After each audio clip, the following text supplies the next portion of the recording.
मित्रांनो नमस्कार मित्रांनो, विधानसभा निवडणुकीत महायुती सरकारला मिळालेल्या भरघोस यशानंतर एका महिन्याचे राज्य मंत्रिमंडळ खाते वाटपासह आकारलेला आहे। आता तिन्ही पक्षातील मंत्र्यांमध्ये आपल्या जिल्ह्याचे पालकमंत्री मिळवण्यावरून रस्सीखेच सुरू झाली आहे। जिल्ह्यात ज्या पक्षाचे जास्त आमदार त्याला पालकमंत्री असा फॉर्म्युला ठरवल्याचे सांगितले जात आहे। काही जिल्ह्यामध्ये पालकमंत्री पदावर एकापेक्षा जास्त पक्षांच्या मंत्र्यांनी दावा सांगितल्याने याचे वाटप करताना मुख्यमंत्री देवेंद्र फडणवीस यांची कसरत होणार आहे। निवडणुकीचा निकाल 23 नोव्हेंबर रोजी लागला। त्यानंतर 12 दिवसांनी 5 डिसेंबर रोजी मुख्यमंत्री देवेंद्र फडणवीस आणि उपमुख्यमंत्री एकनाथ शिंदे व अजित पवार यांचा शपथविधी झाला। त्यानंतर 10 दिवसांनी मंत्रिमंडळाचा विस्तार होऊन 39 मंत्र्यांचा शपथविधी पार पडला। खाते वाटपासाठी मंत्र्यांना 7 दिवस वाट बघावी लागली। आता खाते वाटप झाल्यानंतर मंत्र्यांना प्रतीक्षा आहे ती पालकमंत्री पदाच्या वाटपाची। तिन्ही प्रमुख पक्षामध्ये चांगला समन्वय आहे। खाते वाटपातही ते दिसले। पालकमंत्री पदाची नावे लवकरच जाहीर होतील।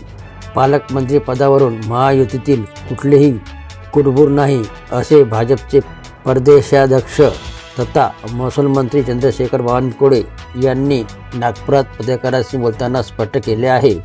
तर कोणत्या जिल्ह्यामध्ये कोण नेते इच्छुक आहे ते पाहूया। रायगडमध्ये अजित पवार गटाच्या आदिती तटकरे मागील सरकारमध्ये पालकमंत्री होत्या।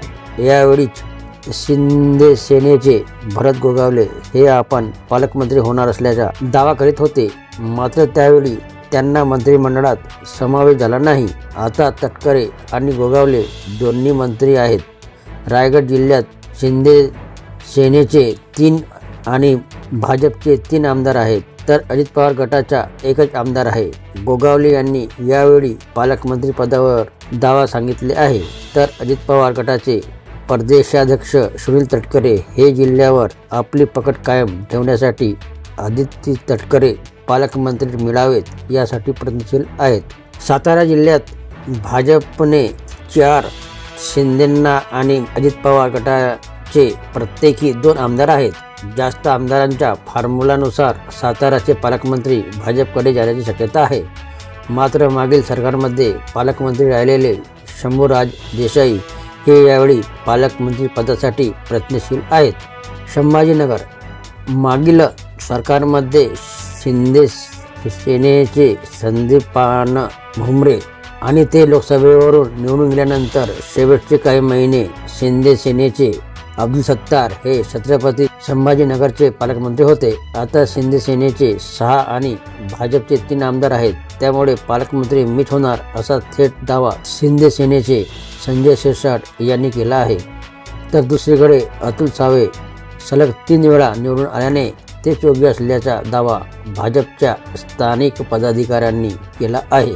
बीड जिल्ह्याचे पालकमंत्रीपद पंकजा मुंडेकडे जाणार की धनंजय मुंडेकडे याबाबतची उत्सुकता आहे।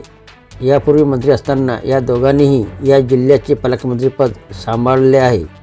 यावेळी बीडचे तापलेले वातावरण लक्षात घेता धनंजय मुंडेंना पालकमंत्रीपद देण्यास भाजपाकडून तीव्र विरोध होत आहे।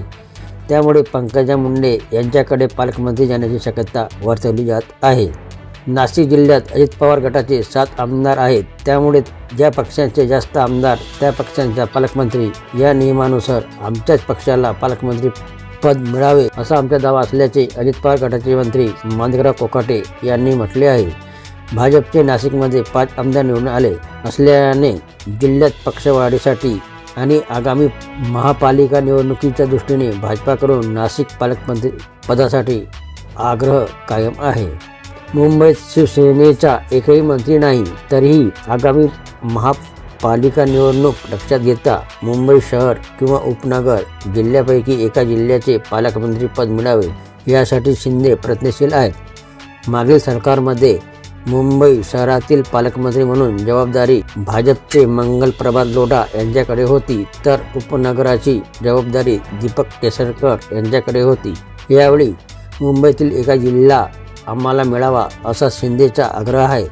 मात्र भाजपाला दोन्ही जिल्हे आपल्या ताब्यात हवे आहेत। तर हे होते मित्रांनो जिल्ह्यात पालकमंत्री कोण होणार याबद्दलची माहिती आवडली असेल चॅनलला सबस्क्राईब करायला विसरू नका.